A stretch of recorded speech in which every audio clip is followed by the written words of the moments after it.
Hello guys, in this video I'm going to show you how to record an audio and add it to a clip in the CapCut app. But before that, don't forget to subscribe and leave a comment down below, because at 10,000 subscribers I'm going to show you my whole YouTube revenue statistics and growth strategy. So without further ado, let's jump right into it. First we have to open up the CapCut app.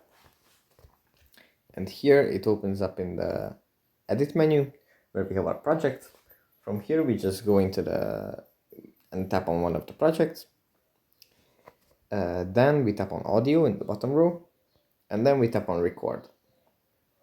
Now this pop-up is going to appear, and then we can just tap and start the voice recording for the video.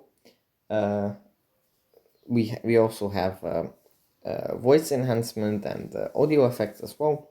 And after we are done with the recording, we can just tap on the OK sign, and it's going to add it to the audio line.